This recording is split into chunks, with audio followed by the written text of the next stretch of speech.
Fala galerinha, professor João Pedro de Matemática aqui de novo com a estatística e hoje a gente vai ver a diferença entre a frequência relativa percentual e a probabilidade. Vem comigo!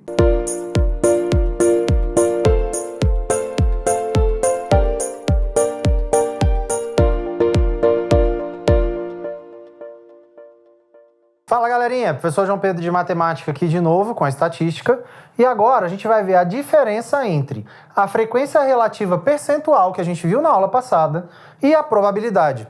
Cuidado para não misturar essas duas definições. Elas são definições muito parecidas, só que as ideias delas são diferentes. Qual que é a ideia aqui? Frequência relativa percentual é quantas vezes aquela observação aparece dividido pelo total de observações. Mas essas observações não significam a probabilidade. Essas observações não significam a probabilidade daquilo acontecer. A probabilidade é você pegar os casos possíveis e dividir pelo total de casos possíveis, mas não as observações. Vamos para um exemplo aqui então para vocês entenderem bem qual é a diferença dos dois. Eu tenho uma moeda não viciada, que os dois resultados dessa moeda, cara e coroa, não são distorcidos. Eles têm a mesma probabilidade de acontecer, tanto cara quanto coroa, que é exatamente a probabilidade de 1 sobre 2. Então a probabilidade de cara nessa minha moeda não viciada é de 1 sobre 2, que é 0,5. Vamos supor que eu pegue essa moeda e faço 5 jogadas com essa moeda.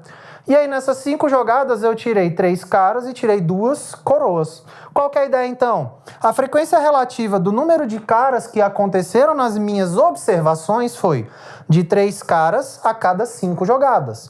Logo eu tive uma frequência relativa aqui de 0,6, que é a mesma coisa que 60% se eu estiver falando da frequência relativa percentual. E isso daqui é diferente de 0,5, que é a probabilidade de eu tirar uma cara na minha moeda. Por isso que os conceitos são parecidos e podem se misturar, mas eles não são a mesma coisa. Eu não tenho aqui então, que a frequência relativa, que é o número de caras que eu observei enquanto eu estava fazendo o meu experimento, vai ser exatamente igual à probabilidade de dar uma cara no meu experimento. Beleza? Essa é a diferença entre os dois. Eu espero que vocês tenham entendido e até a próxima aula.